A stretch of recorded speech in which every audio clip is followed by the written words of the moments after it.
Muy distinguido presidium, honorable audiencia que nos acompaña este día. He tratado de resumir lo más posible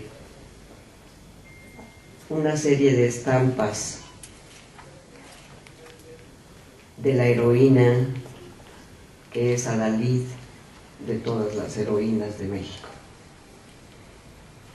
Y quiero comenzar leyendo un párrafo de una carta que ella escribe en El Federalista en contra de Lucas Alamán,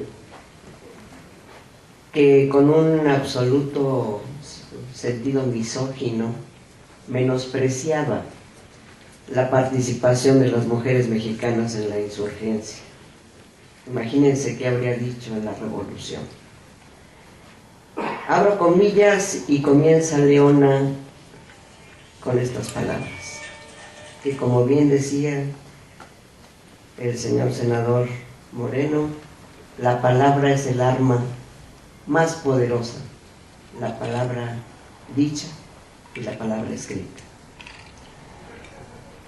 Confiese, señor Alamán, que no solo el amor es el móvil de las acciones de las mujeres, que ellas son capaces de todos los entusiasmos y que los sentimientos de la gloria y la libertad no les son extraños.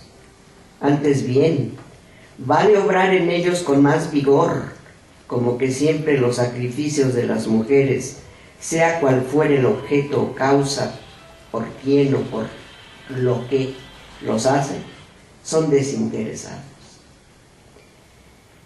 Y parece que no buscan más recompensa en ellos que la de ser aceptadas. Por lo que a mí toca, sé decir que mis acciones y opiniones han sido siempre muy libres. Nadie ha influido absolutamente en ellas. Y en este punto he obrado con total independencia y apenas en un atender de las opiniones que han tenido las personas que he estimado. Me persuado de que así son todas las mujeres, exceptuando a las muy estúpidas y a las que por efecto de su educación hayan contraído un hábito servil. De ambas clases, señor Alamán, hay también muchísimos hombres. Vaya qué texto de la heroína. Es enérgico y pertenece, pues, a esa carta que responde a las injurias de Lucas Alamán en contra de las mujeres. No sorprende la carta. ¿Por qué? Porque desde su más tierna edad, Leona decía de sí misma: me llamo Leona y quiero vivir libre como una fiera. Y así luchó, así vivió, así escribió y así fue siempre. Valiente, sincera, agresiva, desafiante, provocativa, pero enaltecedora de sus propios ideales de libertad y de independencia. De Leona Vicario sabemos unas cosas y desconocemos otras. Yo voy a hablar muy generalmente de lo que sí sabemos, pero también puntualmente de otras cosas que no sabemos, que ni siquiera nos imaginamos. De María Soledad Leona Camila Vicario Fernández de San Salvador, mejor conocida como Leona Vicario, sabemos, la gran mayoría de sus biógrafos así lo dice, salvo prueba en contrario, que nació en la Ciudad de México el 10 de abril de 1789, descendiente de una familia criolla acomodada. Conocemos que su padre, Gaspar Martín Vicario, fue un próspero comerciante español de Castilla la Vieja.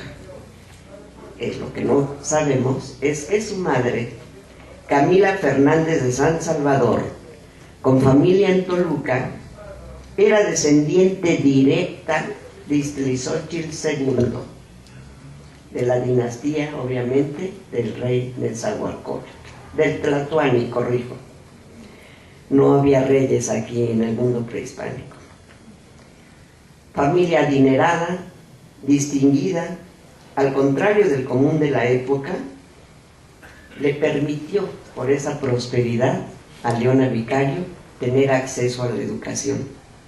Y he aquí que me encontré un texto muy interesante que quiero compartir con ustedes, de un Genaro García, no Luna, no, escritor de 1910, al que le publica lo que hoy es el INAH y que antes era el Museo de Arqueología e Historia de México.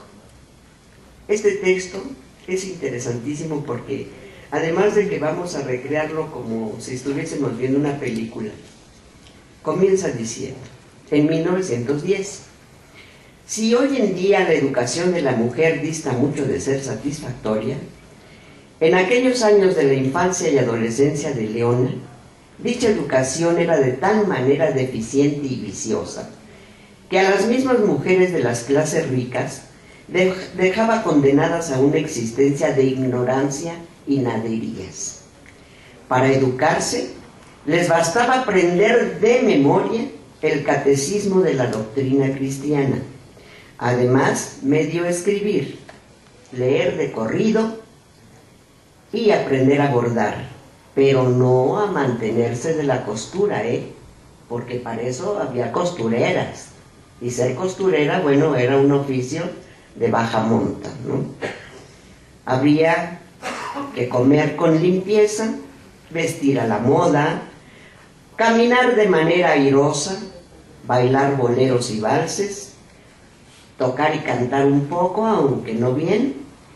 Según decía uno de los escritores más sinceros y profundos de aquella época, con que las señoritas supieran alinearse al estilo del día, tocar el fortepiano y el bandolón, cantar una polca, entiéndase ahora, ¿no? Polka era la música polaca, danzar con compás un campestre y bailar una contradanza sin escrúpulos, no necesitaban más para casarse con un hombre de alto rango. El propio escritor nos descubre que las damas de la alta sociedad, para rematar con su ejemplo la perniciosa educación que recibían sus hijas, se levantaban tarde, perdían mucho tiempo en asearse, peinarse y vestirse, con el objeto de salir a pasear a la Alameda, muellemente recostadas en blandos cojines en sus carruajes. O bien, perder el tiempo haciendo compras en las tiendas de ropa del Parián o de los grandes centros comerciales que empezaban a surgir. Volvían a sus casas al mediodía, almorzaban, recibían visitas hasta las 2:30, comían y dormían siesta, vaya vida, ¿no? Se levantaban a las 6, tomaban chocolate, salían nuevamente a pasear o se entretenían en ataviarse hasta las 8, hora en que solían ir al Coliseo o a algún baile. Volvían ya muy avanzada la noche, cenaban y se acostaban. Esta vida tan acabadamente estéril no sufría variación, sino cuando las señoras se enfermaban o decidían hacer una tertulia en casa. Así que, ocupadas siempre en comer, vestir y distraerse, no tenían tiempo para dedicarlo a otra cosa, siquiera fuese la lectura de algún libro diminuto. Respecto de las mujeres pobres, se puede decir sin hipérbole que carecían de educación por falta de escuelas públicas. En 1790, Verbi García, la Ciudad de México contaba con únicos 6 colegios, que eran el de las Vizcaínas, donde estuvo doña Josefa Ortiz de Domínguez, recordarán, el de Belén de las Mochas, que fungía como prisión, en donde tuvo que caer necesariamente Leona Vicario, el de Guadalupe, el de la Enseñanza, el de Jesús María y el de las Niñas, apenas con 30 o 40 educandas. Imagínense ustedes el grado de ignorancia que existía en las cortes virreinales y en la sociedad en su conjunto. Paradójicamente, a esa época, los padres de Leona sí se preocuparon por educarla, y entonces le pusieron tutores, instructores, educadores, ¿no? Entre ellos el pintor Tirado. Pero además de que le enseñaron adecuadamente la religión, le cuidaban su bienestar físico, su alimentación y su disciplina y decisión de no caer en los errores de la ignorancia, ¿sí?, y de la molicie que se vivía en aquella época. Así que promovieron en esta niña el buen gusto y la cultura, de tal suerte que aquellos genes de bondad, energía e inteligencia que Leona traía desde que nació, brotaron y crecieron armoniosos y espléndidos en virtud de aquella magnífica educación. Estamos enterados, sí, de que al morir sus padres en 1807, permaneció bajo la custodia de su tío, el doctor en leyes, rector y abogado, Agustín Pomposo Fernández de San Salvador, quien le permitió vivir sola. Él fungía, recordemos, como albacea de sus bienes. Le permitió vivir sola para que estuviese cómoda, por lo que le compró una propiedad contigua para que él estuviera pendiente, o sea, contigua a su casa, ¿no? Algo que también fue escandaloso en aquella época, con aquellas costumbres tan disonantes. Leona, ya huérfana, se dedicó a escribir, leer, dibujar y pintar. Todo eso no lo sabíamos de Leona. Poco se conoce que las pinturas que adornaban las paredes de su casa, en la calle Don Juan Manuel, eran hechas por su mano. Obviamente recordaba al pintor Tirado, que fue su maestro. Y quizá por ello de joven adornó su casa con cuadros religiosos y retratos hechos por ella misma, que indicaban una mano hábil, que además podía haber colocado esos cuadros en alguna buena galería. Además, acoto que Leona Vicario también cantaba, pero ella sí cantaba bien. Y en su pequeña biblioteca dominaban novenas, impresos místicos, obras de San Juan de la Cruz, de San Francisco de Sales y por supuesto la Semana Espiritual de Don Juan de Palafox y Mendoza. Leona se complacía también con estudiar filosofía e historia patria, que llegó a conocer muy bien. Pero no solo eso, entendamos, y no lo digo para exacerbar el sentido materialista de las clases acomodadas. Lo comento para que veamos el contraste en el que vivió una mujer que lo tuvo todo y que renunció a ese todo para entregarlo a la causa insurgente. Leona desplegó exquisito lujo para amoblar su casa, en la que colocó canapés con cojines de seda, mesas, rinconeras, sillas cómodas, aguamaniles de madera de bálsamo, espejos europeos biselados, baúles de linaloe, candelabros de cristal azul, doradas bombillas, pinturas de gran valor, el mismo buen gusto que tenía en su vajilla de Sajonia, sus vasos de fino cristal, sus cubiertos de plata y principalmente en sus utensilios personales que solo ella usaba, como su rosario de oro y perlas, su dedal de oro y para arreglarse su partidor de plata, sus peines de carey y una caja de pinturas muy finas. O sea, Leona era muy femenina. A veces no vemos estos aspectos humanos de los héroes y de las heroínas y los desdibujamos un poco como gente austera, parca, pobre, enojona. No, eran totalmente humanos y totalmente, Leona Vicario, versátil. Ella era de estatura regular, robusta, bien formada, de movimientos graciosos, rostro afable y sonrosado, ojos grandes, distinguida, vestía con elegancia, usaba gorros de raso blanco con listones morados y sobretúnicas de gasa azul de Italia, guarnecidas de flecos y lentejuelas de plata, bandas de tafetán color de rosa, guantes cortos, largos, de tafilete, medias finas, botines y zapatos de raso bordados. Y yo me pregunté, ¿quién iba a imaginarse que aquella dama elegante, bella, pudiente, acostumbrada a los mejores dones materiales de la vida, iba a verse en un futuro muy cercano espiada, acorralada, perseguida, prisionera, fugada, investigada, disminuida por la enfermedad del hambre y la miseria, a cambio de su firme decisión de ser la mecenas, el correo, la periodista, la insurgente, la vocera de la causa rebelde que salvaría a la patria. Crueles paradojas del destino. Ahora nos quejamos de los teléfonos intervenidos, ¿no? Imagínense ustedes.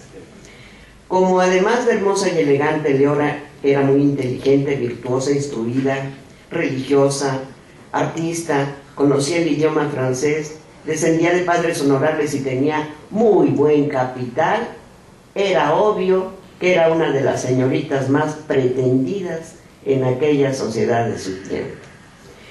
Esto casi no lo sabemos, tampoco lo que voy a leer enseguida.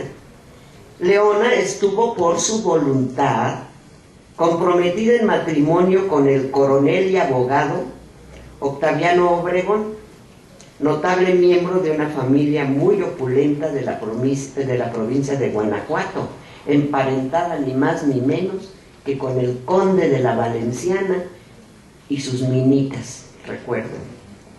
Lo que casi no se dice es que el padre de su prometido, llamado don Ignacio Obregón, quien era procurador general de la corte, estaba señalado como amante de doña María Inés Jáuregui, esposa del virrey José de Iturrigaray, llegado en 1803. Aunque no parece cuerdo que don Ignacio se enamorara de la virreina, que ya era de años muy maduros, y ni que ésta se comprometiera locamente por su alta posición social, parece que el único motivo verdadero, que era el real, era que el señor procurador le mandaba regalos muy costosos a la virreina, y claro, esto en el chismorreo de la corte y de la gente causaba pues muy mal efecto. Esto empezó a preocupar a Leona por tratarse del padre de su prometido, ¿no? Y sucedió un hecho que todos ustedes recordarán, que es la deposición del virrey Iturrigaray a causa de la lucha de los criollos, ¿no? Entonces, la deposición del virrey se da en la madrugada del 16 de septiembre, curiosamente, 2 años antes de la proclamación de independencia, del grito de Dolores más bien. Se da en la madrugada del 16 de septiembre de 1808. Esto sucedió porque los criollos estaban hartos, ya lo sabemos, de los abusos de los españoles peninsulares, que tenían todos los privilegios políticos, agrícolas, comerciales e industriales. Como se habían quejado ante el rey y no le respondían, pues dijeron, vámonos por la libre. Con tal propósito iniciaron, dirigidos por Fray Melchor de Talamantes y los licenciados don Francisco Primo Verdad y Ramos y don Juan Francisco Azcárate y Lezama, un movimiento de independencia enteramente diplomático. Pero la anarquía empezó a prevalecer porque ya era un caos, ya no había virrey, los criollos estaban insubordinando, empezaron las conjuras y a esto desemboca en la conspiración de Querétaro. Todo esto ya es hartamente conocido por todos nosotros. Entonces, Leona, esto lo comenté todo esto porque es un punto nodal en cómo Leona Vicario empieza a sumarse a la lucha de los criollos. ¿Por qué? Porque, pues decía, a lo mejor el procurador está envuelto y no es dudoso que también su prometido don Octaviano. Desde entonces ella puso todo su generoso corazón al lado de los criollos, dueños naturales de la Nueva España. Entre tanto, su prometido don Octaviano se iba para España, se hacía diputado por Guanajuato en las Cortes de Cádiz. Ese mismo año, curiosamente, llegó a la capital un joven llamado Andrés Quintana Roo, que había nacido en la ciudad de Mérida en 1789, en el mismo año que Leona. Ella era ligeramente mayor, como con unos 7 meses. Andrés se matriculó en la Real y Pontificia Universidad donde al cabo de corto tiempo terminó su bachillerato en arte y cánones y más tarde se convirtió en un brillante abogado. Tenía 20 años, era un joven apuesto y elegante, aunque para el tío de Leona era pobre, pero no, era porque la familia de Fernández de San Salvador, incluida Leona, era riquísima. Entonces este hombre era dueño de un patriotismo acendrado, honradez severa, humanismo, gran inteligencia, inspiración elevada, palabra fácil, y empezó a brillar también en los círculos de la Nueva España. Y desde luego tuvo que llegar a la casa de Don Pomposo, que como dije era el rector y un abogado renombradísimo, y pues ahí conoció a Leona Vicario. Ahí empezó una especie de fascinación con el motivo patriótico, a tal grado que empezaron a tener ya pues una gran disposición de la una por el otro. Y cuando empezó ese amor no sabemos, pero sabemos que Leona Vicario, o a lo mejor se engañó a sí misma cuando le dio el sí al señor don Octaviano, o a lo mejor sí le gustó o lo amó un poco, pero que la distancia ya de los dos, una en México y otra en Europa, pues ya no permitió que creciera su sentimiento. En todo caso, la dilatada ausencia de aquel hizo que dejara de amarlo. De otra suerte, su indiscutible moralidad jamás le había permitido entregar a don Andrés su corazón. Bueno, ¿cuándo empieza a involucrarse de lleno Leona Vicario? Ella empieza en 1810 al entrar a un grupo que se llamó los Guadalupes. Los Guadalupes habían formado una red, eran casi todos de la corte, habían formado una red de espionaje y de correos con Miguel Hidalgo y José María Morelos. Pertenecían a la corte virreinal y eso les permitía tener acceso a información privilegiada. Leona recogía toda esa información y la mandaba en claves. Vi un documento que me llamó particularmente la atención porque no es de letras, no es de números, es como una escritura cuneiforme, extrañísima, y así se comunicaba Leona con las demás personas, en una clave que dejaba pues velados a los fascistas o a los nazis, una clave pero perfecta, ¿no? Con eso se comunicaba Leona con todos los rebeldes. Pero no solo eso, ella recogía la información, pero además sin miedo ni niebla alguna, daba cobijo a fugitivos, enviaba dinero, insumos, pertrechos, medicinas a la insurgencia. ¿Con qué? Con su dinero. A finales de 1812 convenció a unos armeros vizcaínos para que se unieran al campamento de Ignacio López Rayón en Tlalpujahua, en donde se dedicaron, escuchen esto, a fabricar cañones financiados con la venta de sus joyas y de sus bienes. En marzo de 1813 interceptaron a uno de sus correos y bueno, pues tuvo que entregar toda la documentación y algunas cosas que eran no legibles y otras que sí eran legibles, que la acusaban totalmente, de tal suerte que tuvieron que armarle un proceso y determinaron por la inminente presión del tío, y pues era un personaje que económicamente correspondería a un gran empresario actual, ¿no? Estuvieron de acuerdo en mandarla al colegio de Belén de las Mochas en calidad de presa, en donde estuvo 42 días, de donde la rescataron soldados insurgentes vestidos de realistas. A partir de ahí comienza Leona Vicario a tener ya un presente lleno de contratiempos, porque tuvo que fugarse, huir.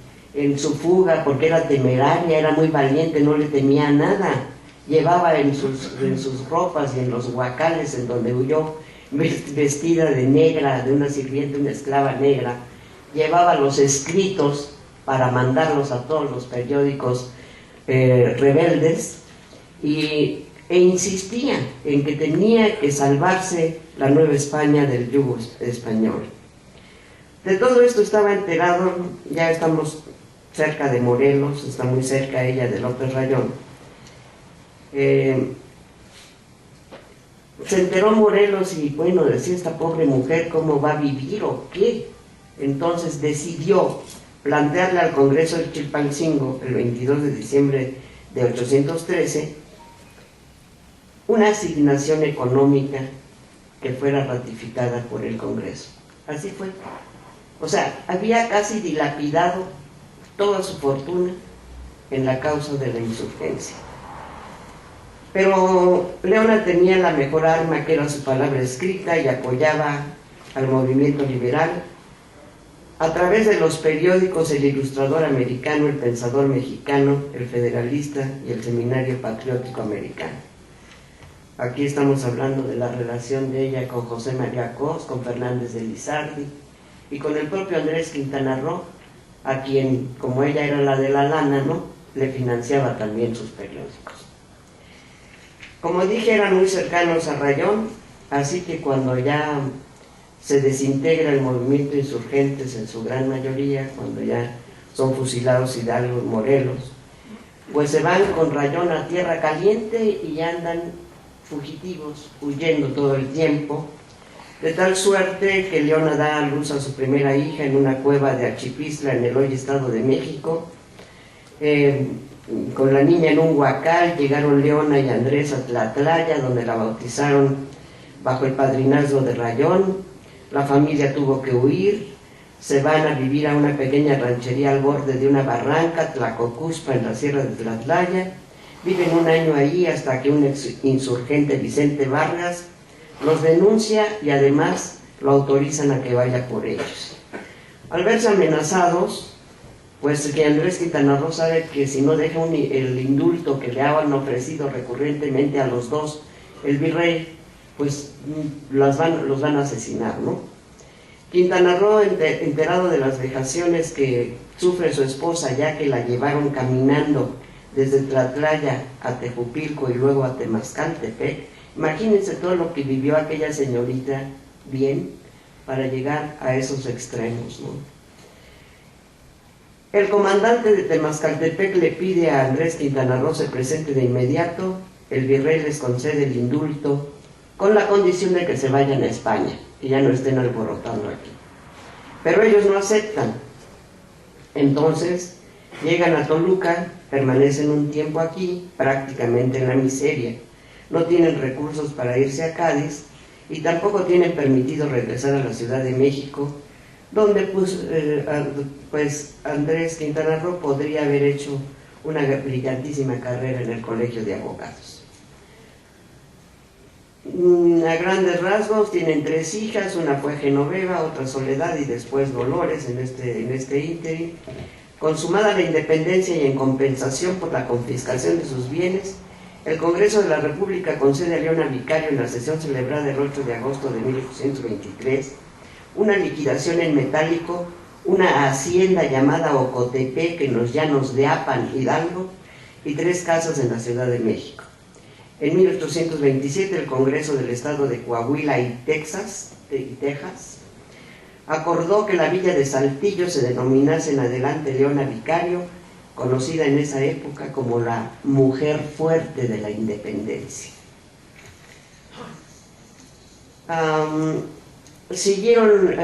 Continuaron ya con cierto bienestar económico, continúan en actividades políticas, periodísticas y poéticas, los dos, y ella defiende a su esposo cuando el presidente Anastasio Bustamante lo persigue y condena como represalia por las campañas de prensa que se difundían desde el Federalista, editado gracias a los recursos de Leona, y en el cual siguió escribiendo hasta su muerte. Esta ocurrió a las 9 de la noche del 21 de agosto de 1842, a los 53 años de edad.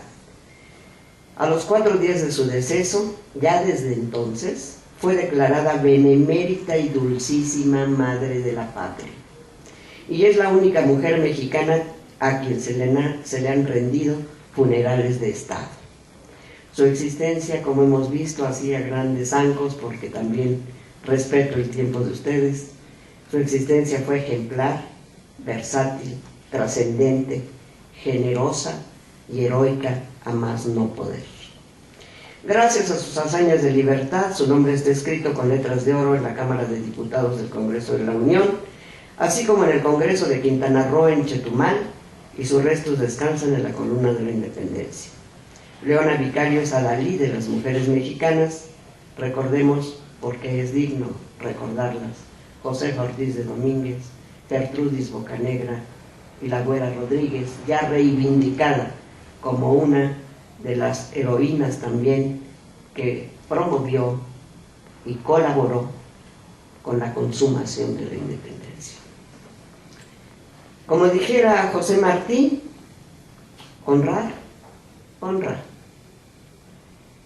Y el paraninfo de esta ilustre y benemérita Sociedad de Geografía y Estadística en este capítulo Estado de México, que lo voy a decir sin modestia alguna, porque esto es historia, tuve el privilegio de refundar, después de 100 años casi de no actividades, tuve el privilegio de refundar esta sociedad en 1993, y así está escrito en el gobierno de Emilio Choefet Chemor, por mandato del presidente de la Junta Nacional, a la cual yo pertenecía también como vocal, porque vengo de la matriz nacional, junto con 3 distinguidos mexiquenses a quienes también les debemos un reconocimiento: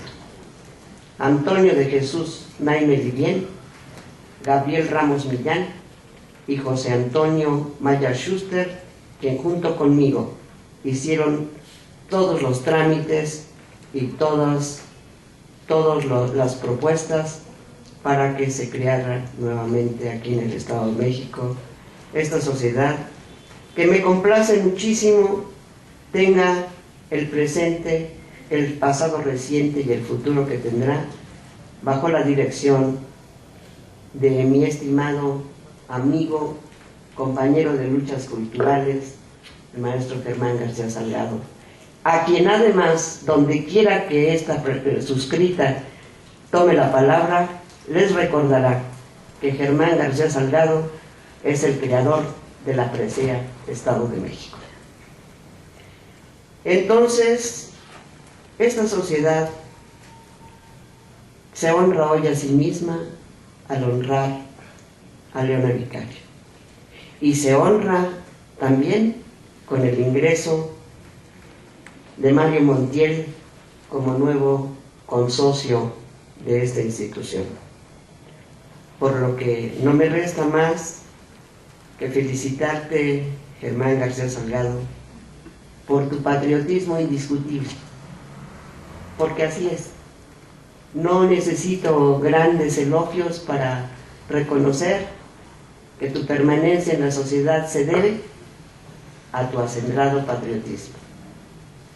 Felicidades, licenciado Mario Montiel, nuevo consocio. Creemos que su propuesta de la Agenda 2030 tiene una recepción, ha tenido una recepción, pero tendrá una vigencia y una permanencia en la Sociedad Mexicana de Geografía y Estadística. Muchas gracias por su presencia, por su elocuente mensaje, señor senador de la República, senador a secas, senador ayer y hoy y hasta que termine el periodo para el cual usted fue electo. Agradecemos mucho esta distinción.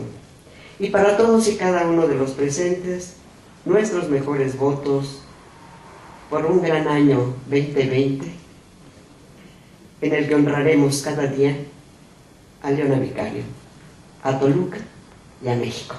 Gracias.